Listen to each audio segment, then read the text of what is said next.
Good morning, everyone, and welcome. Thank you for attending our webinar. We hope you're all doing well. We're excited for today's dynamic speaker, Elaine King.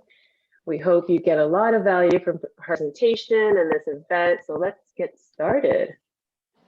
As always, we love to start with a quote. You learn more from failure than from success. Don't let it stop you. Failure builds character, and that person is unknown, whoever said that. But a great quote. As business owners and community leaders, this is a great reminder.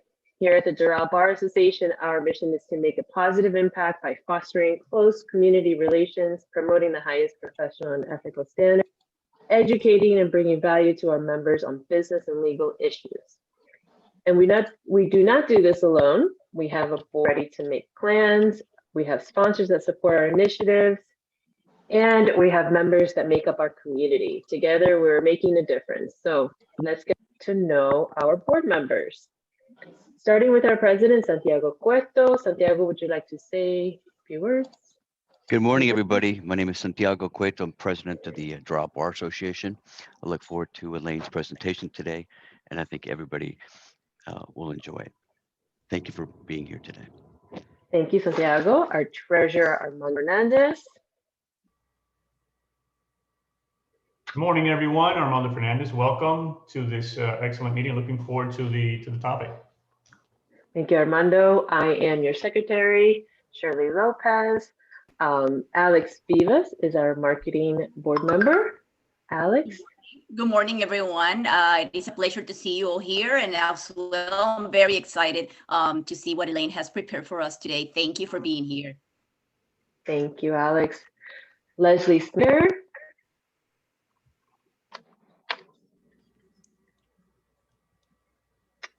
Leslie, would you like to say a few words? If not, we can go on to Dora. Good morning, everyone. I'm looking forward to this topic. Thank you very much for being here. Thanks, Leslie. Dora Jalova. Good morning, everyone. Thank you very much for joining our monthly meeting. Thank you. Thank you. Lily Sir. Hi, good morning, everyone. Lillian Sir with Sir and Associates. I am going to be speaking to you momentarily. Just wanted to say that we're all grateful for you being here and for Elaine King presenting today. Thank you. Pide La Torre and Marcelo Lovell are also board members, but I don't think they're here today.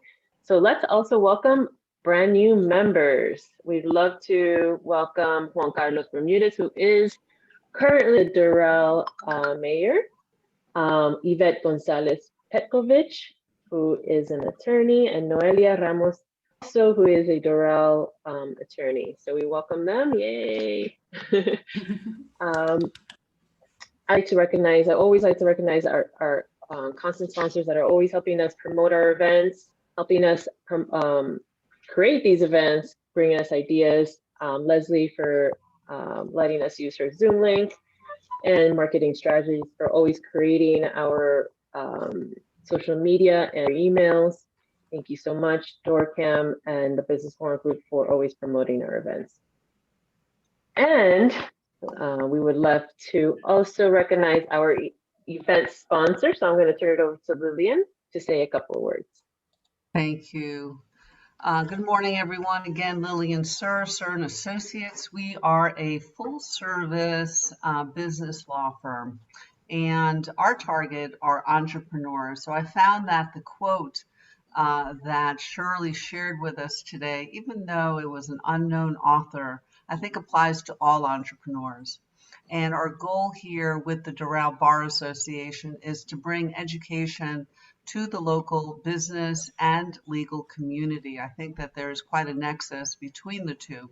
And we always try to bring topics that can benefit the business owner and the lawyer in doing their work, as well as to them personally. So I'm very excited to be supporting today's topic and look forward to chatting and networking with you at the end.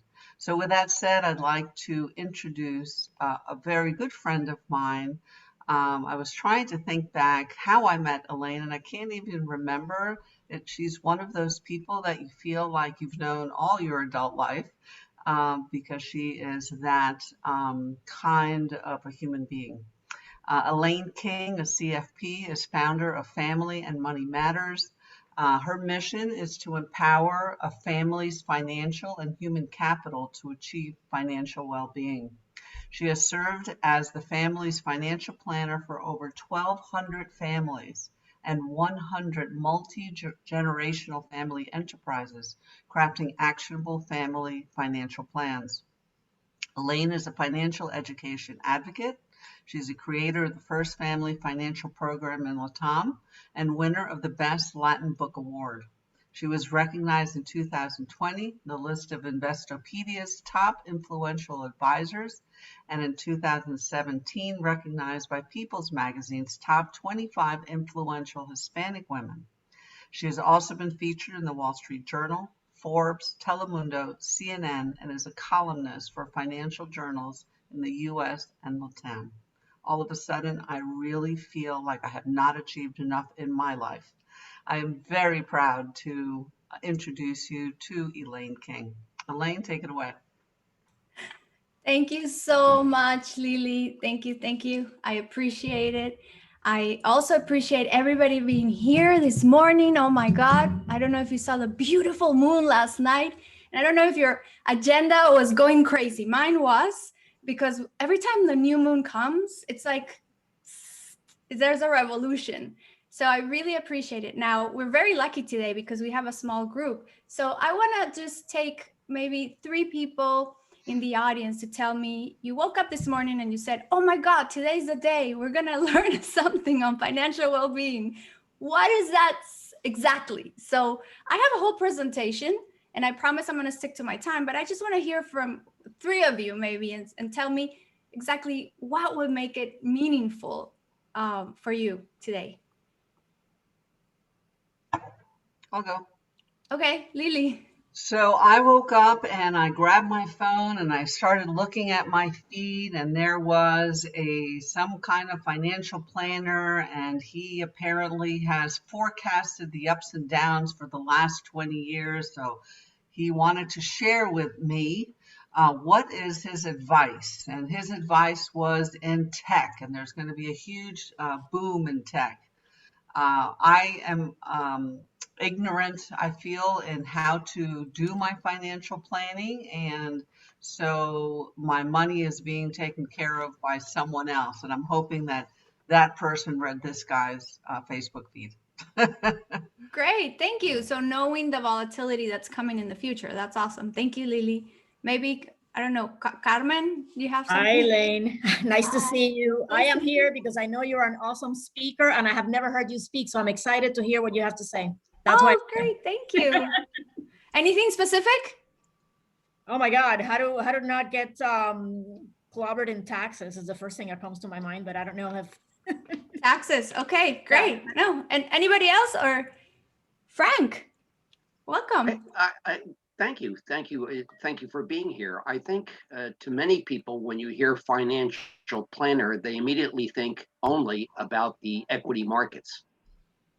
And there's so much more to financially planning throughout your whole life. There is long-term care, there is life insurance, there is 529s for grandkids. There are all of these things. So I think really, I would always be interested in hearing about everything on that menu, which really encompasses financial planning. Okay, wonderful. Thank you. And we'll try to do it in the limited time. If not, we can have a one-on-one afterwards. Okay, so I'm gonna share my screen now and just give me a moment. Oh, if I can be able to do it, that would be awesome. There you go. Okay, thank you so much. And then I'm going to, okay, so financial well-being for your business, your family, and your investments. Today, we're going to talk about that. And of course, we're going to talk about that again. Lily did an excellent job, and I am very humbled by this bio. So I'm just going to browse through it. So let's prioritize right now. And we actually went through this today. What would you like to learn? Thank you, Frank and Carmen and Lily, for sharing your thoughts. Business, family, and investment goals. Like, how do we prioritize? What's first, right? From my experience working with families, and yes, I work with a lot of them because I work for the largest institutions in the world. Don't think that I stood in the street and 1,200 people came and said, "Hey, Elaine, is that you? I want to be your client." It's just that I work for the largest institutions, and I was in charge of doing financial plans for the top 20% of the clientele that brought 80% of the profit. So all my life, I work with very interesting individuals and families. And I would tell you from my experience, having started working at Wall Street at 20, working with a $13 billion fund, working with the largest family office in the world, and advising family businesses up to $1 billion, I mean, it's a no-brainer. Family is more important. And I learned about this in Georgetown when I did a postgraduate in family therapy. And we don't know, I think, where we're going if we don't know where we come from. And what I mean by that is we need to really understand what money meant for our grandparents, our great-grandparents, our parents, and what we want money to do for us, the purpose of money. Everybody has a different purpose. And if I have more time, I'll tell you about my whole story. It's fascinating because I'm a mud. Like if I was a breed, it would be a mud. I have a little bit of all the continents in my blood. I'm I guess the result of a lot of immigrants coming from different continents and just wanting a better life. So I know that money in my family was up and down, and I know that I need to manage it, organize it, and plan it in the future. So family is more important. Obviously, business, I would say next, because business is a reflection of your passion, and we're here in this world to make a profit out of our passion and leave the world in a different place. And then investments, I think, would be third, because investments are just a result of the fruits of our business. And anyway, if that makes sense. So I would say family, business, and then investments. So I wanted to just tell you how financial, I guess, literacy is evaluated around the world, because United States, when there are surveys, sometimes they come up a little on the 50% literacy, not to compare other countries with it, but some things, are logical and some things are not. And I know you're very esteemed attorneys, and I'm sure you're very good with numbers. However, maybe you can benefit a little bit from finance, right? And sometimes we make decisions, I would say 80% of the time we make decisions on an emotional level. So not always we make the most educated decisions. So investments must be evaluated based on taxes, size, or collateral, or liquidity, risk, and performance. Does anybody want to take a jab at it?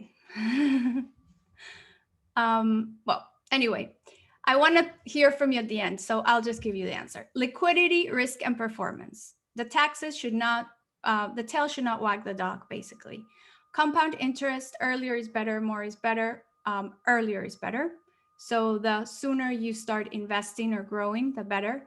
Contingency fund is on income or on expenses. This is a huge question. Everybody asks me this question. When you say, Elaine, emergency fund, what do you mean? Fixed on our fixed expenses or on income? And I think it should be on your expenses, because if you make $100,000 and you spend $50,000, I think you could easily make an emergency fund on the 50 that you spent, not on the 100 that you make.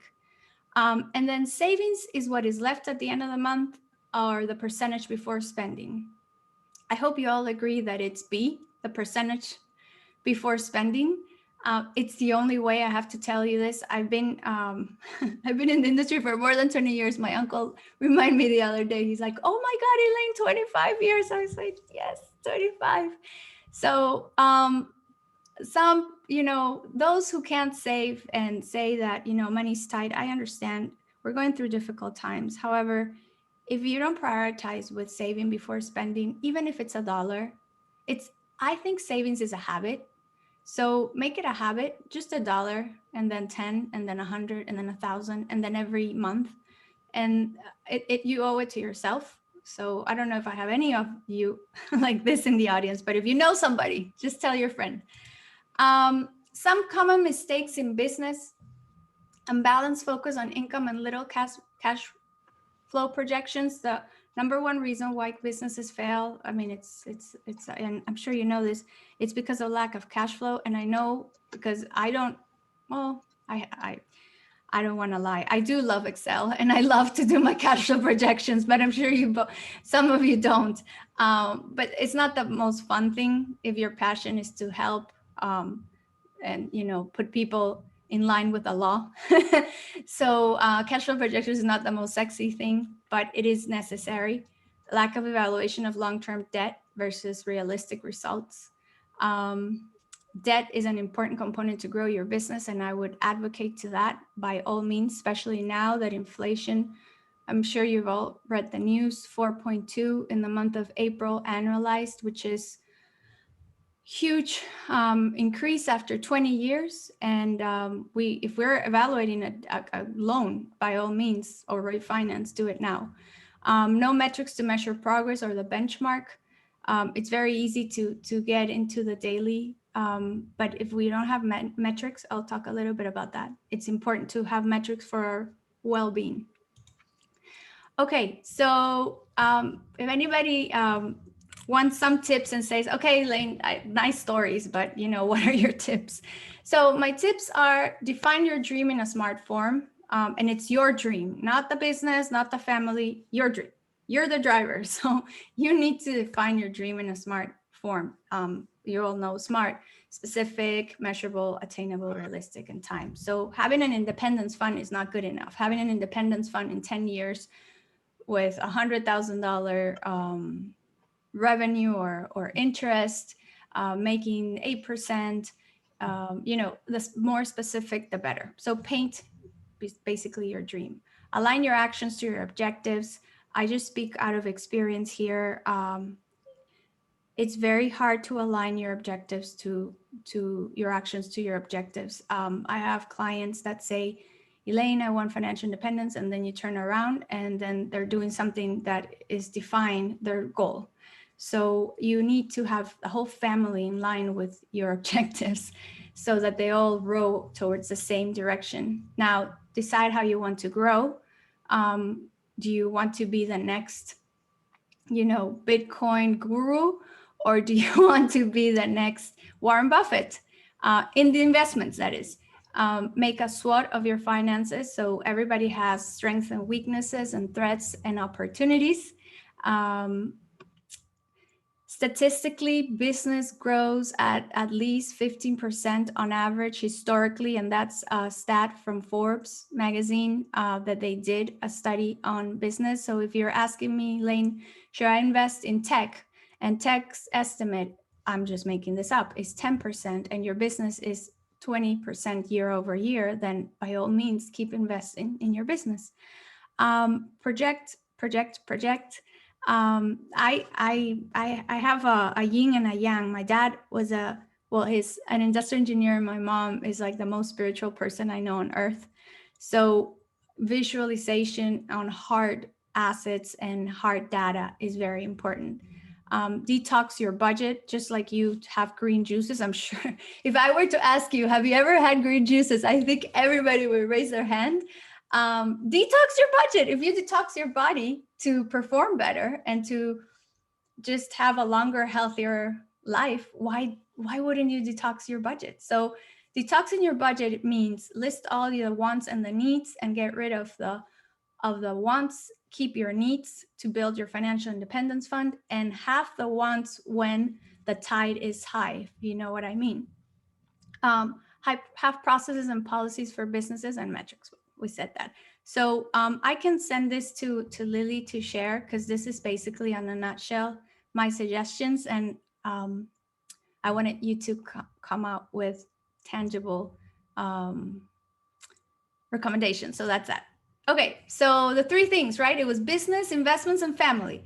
So business well-being For the business, I recommend, obviously, we talked about cash flow, 3, 6, and 12 months. If you need any help, I can take a peek at it, no problem.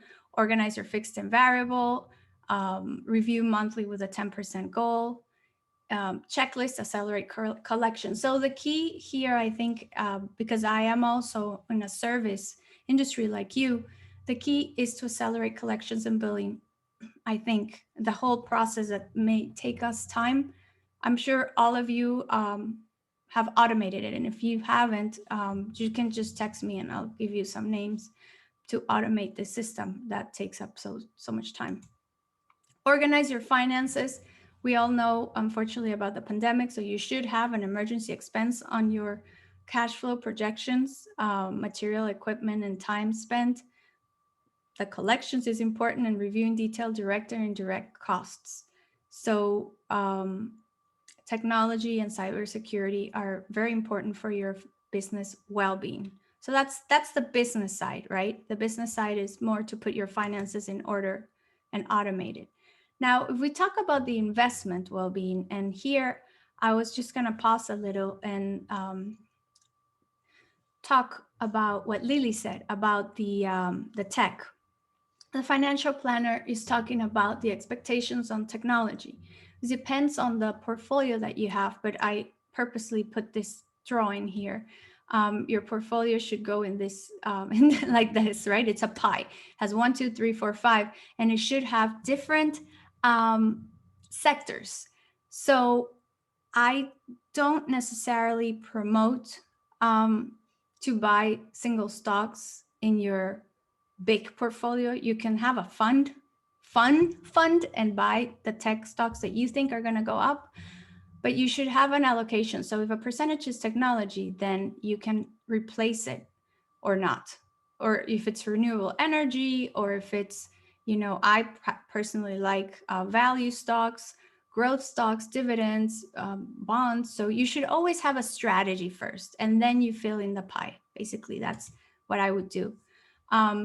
And then always go to fundamentals, because the younger generation, I don't think, has studied theory yet. I'm talking about those who are buying on emotions. Fundamentals is very important. And what I mean by that is to really know the company that you're investing in. Most of the startups are in bubbles right now. They're just on the investment mode. So a good solid company, if you want to compare one, is Apple. Apple is checks off all the fundamentals. Now, decision-making process for growing. I don't know, it depends on your risk, because when the pandemic happened or the COVID happened, a lot of people will ask me, Elaine, should I get in debt? Should I grow? What should I do? And I have to tell you that the answer depends on your risk profile. And do you remember where you were in March of last year? If you had $1 in the stock market, your heart probably stopped beating for a second, because the market went down 30%. And that's when I was humbled to know that I am a moderate to conservative investor. You may be thinking, that's weird, Elaine, you've managed so much money and you know so much about investing. Yeah, but that doesn't mean that I can handle it. Like, can I jump off a plane? Yeah, but with somebody in tandem. Can I fly a plane? Yes, but I have to have somebody next to me. So that's the type of person I am. And then Lily's talking about the thoughts about Bitcoins and other currencies. Yeah, so Bitcoin is, I would say, well, it's an asset class, right? It's a very highly volatile asset class. So if you want to invest in digital currencies, I would say Bitcoin is one of the digital currencies. Then you can assign a little bit in your fund, or you can assign a little bit in your pie. Knowing that there's a lot of volatility, I would personally invest in something like Coinbase, which is a house it houses and facilitates the purchase of the currencies. Or I would invest in blockchain, which is a industry where virtual currencies come from. So those are my thoughts on Bitcoins. How much to invest? The answer depends on your vision, your interest, and your risk tolerance. If you want a risk tolerance profile, let me know. I can send you one, and then you can know if you're moderate, conservative, or aggressive, but I'm sure your gut will tell you what it is. Organize your family finances. Well, just create a growth fund. Do more of what you like.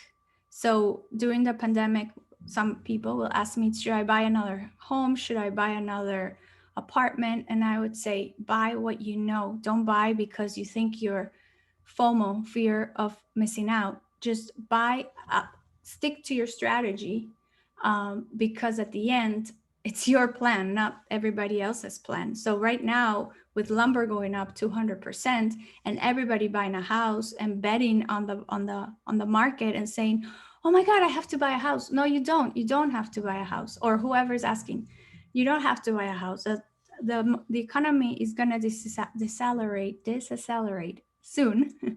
And if it's not in your plan to buy a house, then it doesn't, need to buy a house. Lumber prices are going to go back, not to where it was, but at least they're going to adjust. So for those of you who don't know, the cost of lumber has gone up like 5 times.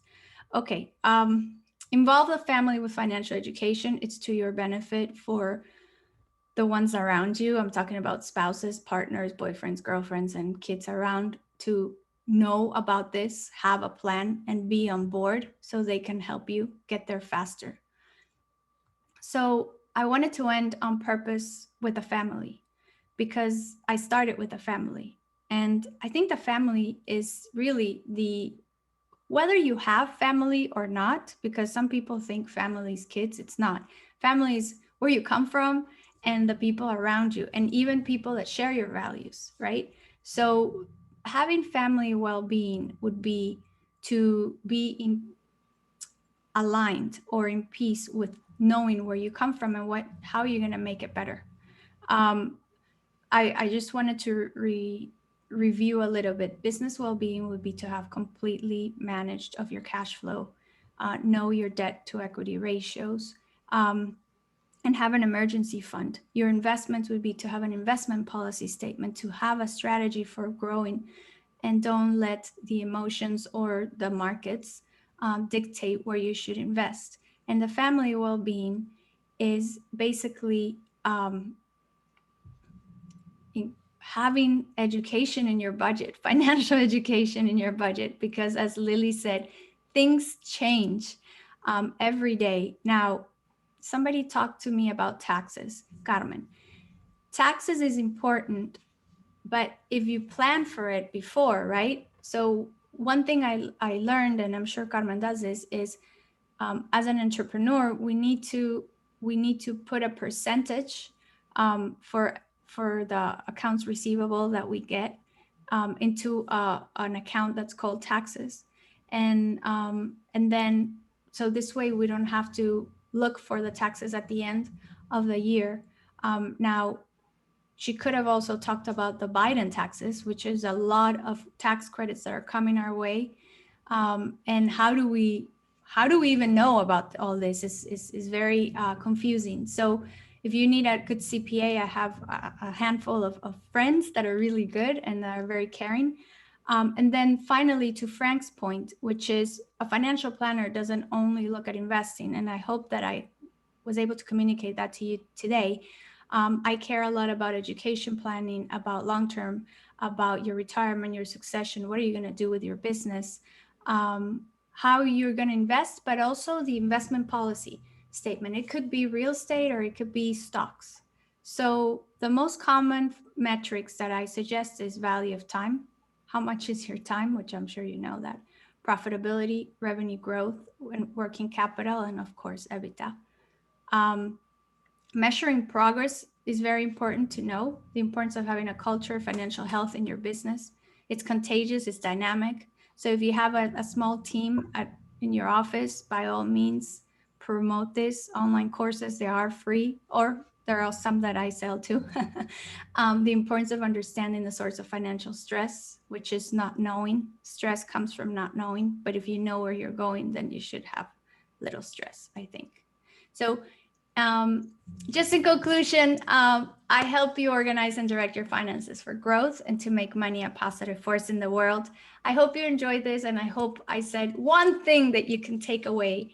And I think I stick to my time, I hope. Anyway, so I'm going to stop sharing this as soon as I can to hear Elaine, I from have a question for you. Yes. And I saw it on one of the earlier slides, and I think if I saw it correctly, it said that you should save after you've taken care of all your expenses. And I've always heard the opposite, that saving money is the first thing you do before you take care of your expenses. So did I see that incorrectly on one of the first slides? Well, the first slide said to save before spending. Okay, I guess I didn't see it correctly then. But in one of the slides, you could have seen that savings was not, I don't know, I'm just trying to make it up here. If that's the case, it's because we were in crisis. Like when you're in crisis, obviously, no, but saving definitely at least $1. Like even if even if there's not a lot of flow, there should always be that habit. Like I always say, brushing your teeth in the morning, like brushing your teeth in the morning. Awesome, thanks. Oh, you're welcome. Did it make sense?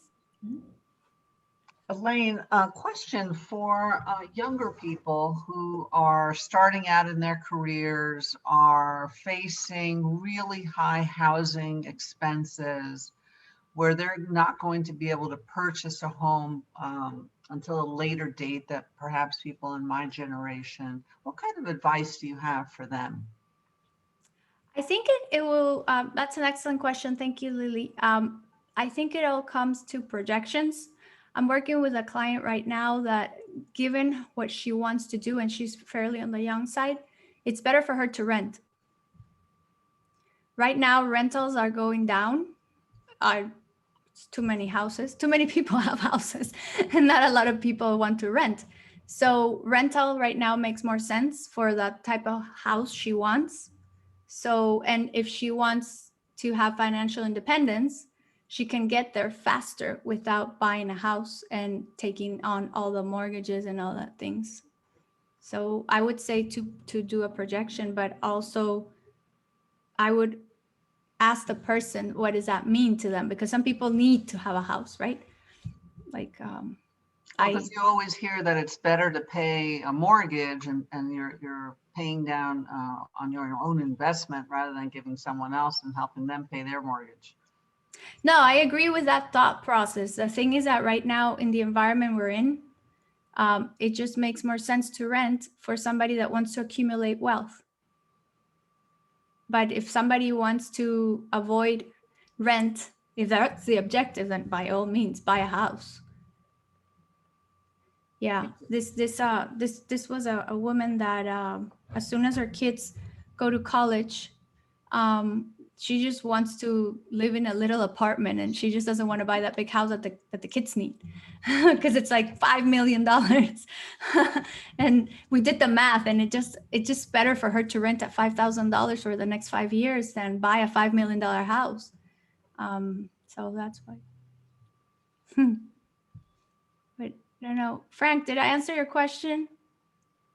A little bit. You did. I mean, this is the type of thing that obviously I wish I had heard decades ago. And fortunately, I had some good financial advisors in the past. And a lot of people just don't think that it really entails so much more than just investing in the markets and what should I be investing in next. That's only maybe one leg of a four-legged stool. But, I'm fortunate enough to report that, yes, I did get long-term care planning. Yes, I did open 529s for all the grandkids. Yes, I did religiously feed the IRA and the 401k, all of those things. And I shudder to think, had there not been someone like you around, that to follow, because a lot of younger people really just ignore these issues until it's really kind of late in their work life. Yeah, no, you're absolutely right. And I regret not saying that for those of you business people you know, having a SEP IRA or an IRA is pretty wise to minimize taxes now. So thank you for that. Well, also too, for example, my father's generation, he was part of the greatest generation, came of age in the Depression, World War II era. He was shocked that I didn't have a pension and I pretty much had to self-fund everything. But, most people wake up to that really too late, and then they're way, way, way behind. Mm-hmm. So I think your admonition to just, even if it's $1, even if it's $5, even if it's $20, make it something, get in that habit. Yeah. Oh, thank you.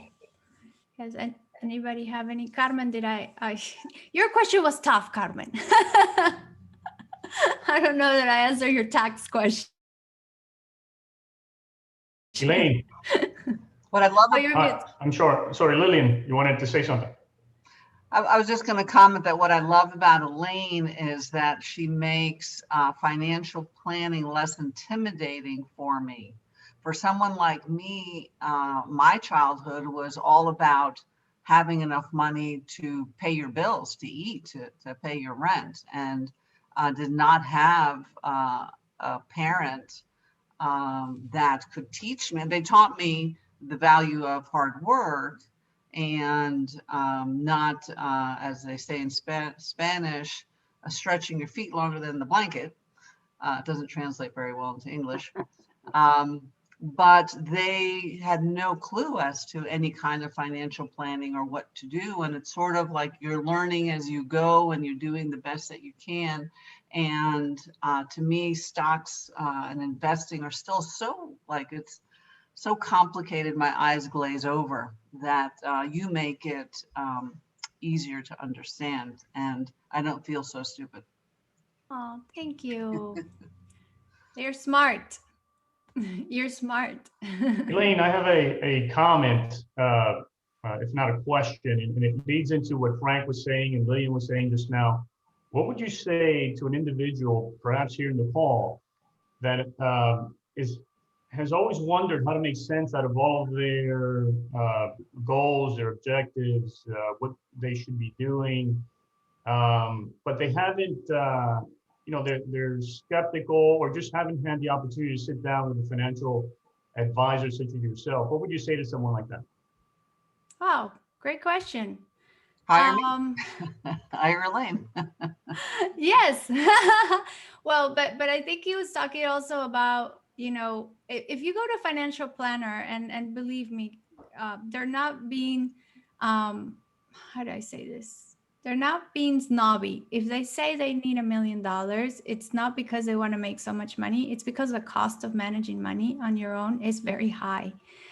You have to get software and this and FINRA and SEC and all that. So if you go to any financial planner, they'll probably ask a minimum of $1 million just to break even. So I guess the beauty of me is that I don't have a minimum. I charge on my time. And it's very rare to find a financial planner that charges on their time. Why? Because most of my clients have illiquid assets. Most of my clients are family business owners. So I like to plan because there's more to plan with it. But what I would say to that person that is hesitant or skeptical is try it out for an hour, like a financial coach, kind of like a meet and greet, and get a diagnostic, just like a consultant. And if that person feels that they can do it on their own, go ahead, pay the hourly fee and go on. And if it's not me, because, some people like to work with males or females, that's fine. Garrett Consulting has a whole group of financial advisors that you could just look, like Amazon, and just look and see which one is near me or which one has the expertise that I want. Garrett Consulting, I think they charge $250 an hour, and then you just hire them, you pay, and then you just do that. But I would tell them that, and I would tell them to hire somebody that has the values and the experience that you need. Like if it's a business owner, has to be a business owner, not somebody from, a big company that doesn't know what a business owner is. So does that help? Good answer. Very good. Great. Thank you. Elaine, do you find a difference between men and women as far as risk tolerance and how they invest? Oh, yes. Yes, absolutely. I did a presentation on Mars and Venus in the finances. Actually, we could do this next year at the Doral if you want. That would be a fun presentation, or later this year. And our brains are different and we have different risk tolerances. So by all means, I mean, case in point, I have a client that my uncle and I are putting a portfolio together. My uncle wants to put him all in stocks. I want to put him half in bonds, half in stocks, you know, and so my uncle feels very comfortable with stocks because he's risky and I am not. I'm moderate. So I tend to, my clients tend to be moderate, not aggressive. Like if you want to make a, I don't know, become a millionaire with Bitcoins or something highly volatile, I'm not the right person. Or if somebody wants to hire me and call me every day and say, sell Amazon, buy Apple, I'm not that person either. I'm the type of person that we're going to sit, we're going to plan. You're going to have to chip in too. It's a team effort here to get to your goals. That's the type of person I am. But I don't know if it's because I'm a female or male. So male, females, yes, there's different risks, but also within the male and within the female, there's a risk tolerance. Yeah. So. Can I ask a question, Elaine? Sure. Yes. I don't know. Yeah. Because I was raising my hand with a button here, but you didn't see me. That's why. Sure, Ruben. Yeah. I mean, I'm a real estate investor for many years. I've done very well. I really love being an investor. I mean, I buy at a certain price and the prices go up. I keep raising my rentals. So since you're a moderate financial planner, what would you advise me to invest? Something that is going to be as lucrative as real estate and at the same time not that risky. Now, I know that you're a real estate investor, so you probably have, I mean, rentals. More than 50% of all your money in real estate. Yes. Right? Yes. So I would advise you to diversify that risk and invest in something that is counterintuitive or not correlates perfectly with real estate. I can't think of something right now, but let me just give you an example. Stocks and bonds correlate perfectly. That's why they mitigate the risk. When stock goes up, bonds are going down, or they just hold the risk there. With REITs, with real estate investment trust funds, if you feel that you are so good, and I'm sure you are about real estate, and maybe the US, because more than 50% of your portfolio is probably invested in the US, and if you want to diversify in something that then consider there are real estate funds that are global. So you can go to Asia, for example, you can go to Europe. I mean, Spain right now is so hammered. I'm sorry to say this, but I'm sure there's a lot of opportunities there, and you don't need $500,000. You could just participate in a fund with other investors. So first, consider diversifying something and then if you want to put a little bit in stocks and bonds. But the thing is that real estate acts like a bond because it gives you rent. It's passive income. So I would say stocks and international real estate. What I forgot to mention to you, but when I mean that I'm a real estate investor, I'm not only mean that I only have rentals. I flip houses. So if I have an amount of money, I'm going to buy a property, rehab it, and sell it. I'm going to make money if I invest money in stocks and bonds. This is the way I see it. This is the way I've been doing it for many years. So that's why I forgot to tell you that part, because if I have money sitting there, I'm going to invest it in a rehab. Right. I would definitely evaluate the ROI. Okay. And I don't know how much do you get for flipping a house lately? The least I get is anywhere from 70,000 up to 150,000 every rehab that I make. From what? From what investment? No. How much do you invest to get that? Probably I can buy a house, for example, I'm buying, for example, I'm closing in 2 weeks a house for 190,000. Okay. I'm gonna probably put $40,000. Where is that? in Delray Beach. What happens is I buy probates, foreclosures, things like that. So I buy them at a good price. Okay, so I'm gonna buy it for 190. I might put probably $30,000, and I'm gonna sell it for 320 or 310, something like that. You're gonna sell it for 3. Let's just say 3. So it's 3, 80. So that's 40%. In how long? 3 months, the most. There's nothing right now that can guarantee you that in the market. So if it depends on your objective. If your objective is to get the most return on something, then keep doing that. If I were you, I would put 100% in that. If I know, if I were you, not me. No. That's what I think. But I wanted your advice, because I was thinking maybe there's something wrong. So Elaine, can I thank you very much. Yeah. No. Armando? Yes. Can I chip in? Yes, please. Ruben, I think you have a very common concern, which is, hey, I'm very successful doing what I'm doing, but what if I'm putting all my eggs in one basket? Is there something else I can do to spread the risk or take advantage of other opportunities? Or is there something that I'm not considering?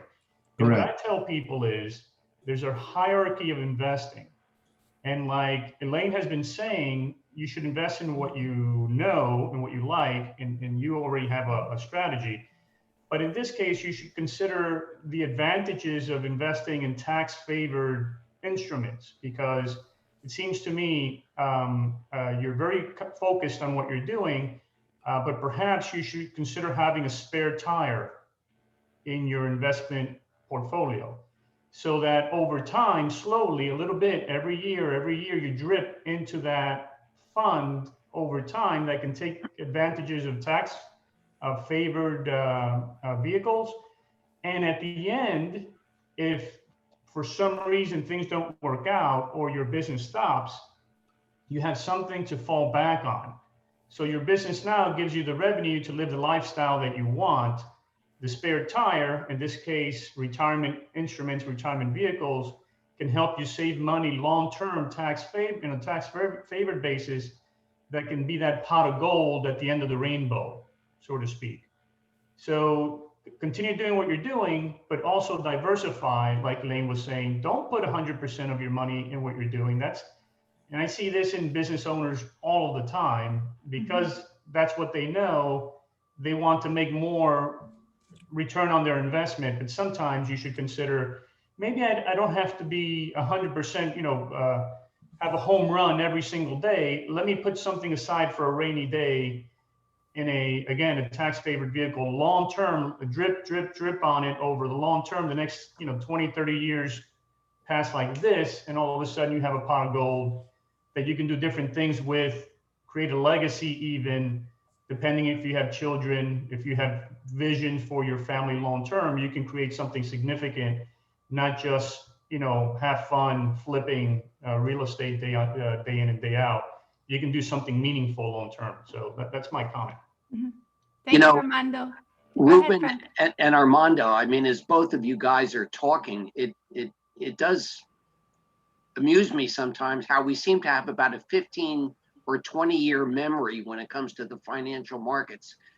I mean, those of us who were, in commerce in 2008, or in any type of investments, or owned homes or owned real estate in 2008, when the bottom fell out, and it took a good 10 years for all of these things to bounce back.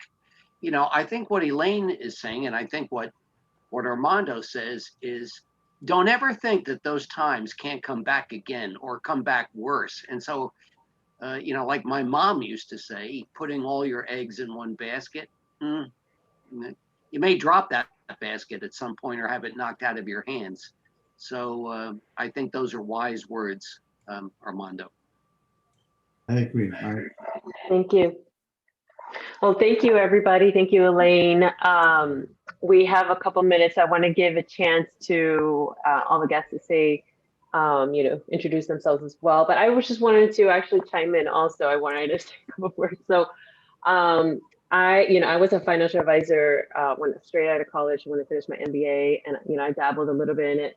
It's not easy, it's really it's easy to talk about, but it's not easy to do. And I'll tell you, one book that I read a few years ago, Profit First, really made a difference in the way that I think about money and manage money. And like you said, I know you weren't talking about it in these terms, but thinking about the pie, right? And putting percentages to your overall, your overall net worth, your overall investments, and basically overall your income. What do you do with that income percentage wise? And one thing that I learned was put everything in different accounts, just as simple as that. It kind of blew my mind. Everyone has a savings account and a checking account, right? But you also have expenses, you also have retirements, you also have just basic fun money, so to have different accounts, literally checking accounts for these different things made such a difference in my life, because it helped me budget, it helped me stay in line, and it helped me save. And it's just kind of like you said, a habit. So I like to talk to people, back to the basics, with people with financial literacy, especially young people. Stay out of debt. Yeah, so that's my 2 cents. Thank you again, Elaine. Let's go around the room, the virtual room.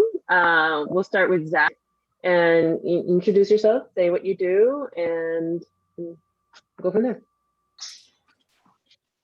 Hi, I'm Zach Evangelista. I'm an attorney with Sir and Associates. I work with Lily. I have the privilege of working with Lily. We help small, mid-sized businesses, providing legal counsel, primarily in a transactional role, but we also help with real estate planning, and sometimes litigation. Seems like there's a lot of that this year, a lot of businesses breaking up, but also buying, selling businesses, starting businesses, anything a small business would need. Awesome. Thank you, Zach. Let's go next, Gloria. Let me unmute. Hi, I'm Gloria Burns, and I'm with My News Community Newspapers, and I just help people grow their business. We have a lot of digital, a lot of print, and I have a show, and I highlight nonprofits. And it's so great to see so many friends here this morning. And I always love the programs that the Doral Bar Association presents. So thank you very much for doing that and inviting me. I appreciate it. Thank you, Gloria. And don't forget to put your info in the chat. Put in your LinkedIn link so we can all connect. Great. That'd be great. Perfect. All right, Ruben, you're up. My name is Ruben Alvarado. I'm a real estate investor for over 20 years. I am also a realtor. So as I already mentioned, I buy houses, I flip houses, I keep properties, and I pay cash. So if you want to get in touch with me, there is no. Awesome. Thank you, Ruben. Frank. Frank Sexton. I am a mediator. I've done this full time now for going on my 3rd year. I was a commercial litigator for 46 years. I still have a few of those cases pending. I mediate every type of commercial case that there is. I do probate, I do real estate, I do insurance, I do business breakups. I've got a very high success rate, a very high settlement rate. I'm the guy who will help you get out of the money draining and soul sucking exercise that is litigation in the United States of America. So if you're in a dispute, call me. Thank you, Frank. Carmen. Thank you, Shirley. Good morning, everyone. So nice to see some of my friends here. My name is Carmen Hires. My company is Transforma Translation Services, and I always like to say that we speak the language of business. We work with law firms, banks, multinational companies, CPA firms, mortgage lenders, and pretty much anybody who has to remove a language barrier to solve a business problem. Whether it's negotiating a contract, buying property in the United States from abroad, gaining entry into the United States, or whatever that may be. So it's nice to be here. Awesome. Thank you, Carmen. Leslie? Yes, hi, I'm an immigration lawyer. I've been practicing for a while, and I try to help families and businesses that would like to become either get their visas in the US or invest. And I'm glad to hear I got a lot of really great financial information today. Thank you very much. Thanks, Leslie. Rodolfo? Yes, hi, good morning. My name is Rudy Blanco. I'm an attorney, international business attorney here in Miami Lakes, actually. I'm a native, born and raised here in Miami, Florida. I do a lot of international work, real estate, corporate, even general counseling work in the area. And thank you for the invite. It's always very helpful when you have great information as was provided today. Welcome, Rudy. Thanks for being here. Thank you, guys. Alex Vivas?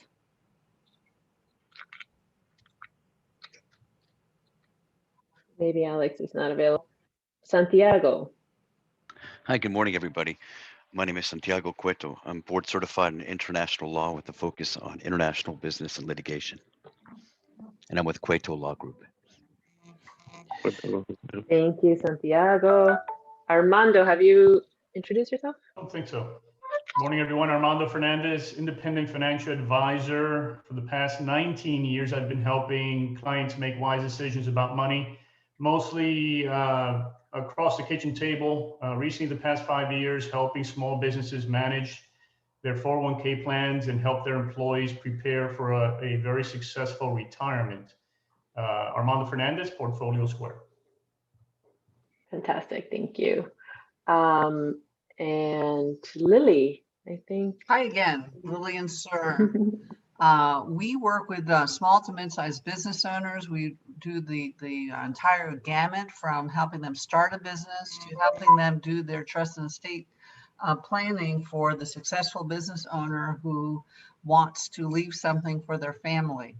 Business owners oftentimes forget that they need to have succession planning in place, or they're going to die and the business is going to die with them. So keep that in mind. If we can assist you or your clients, we would love to help. Thank you, Lily. And have I left anyone out? No. Okay, so I am Shirley Lopez. My company is LNL Process. We are nationwide process servers and virtual notaries. Very straightforward what I do.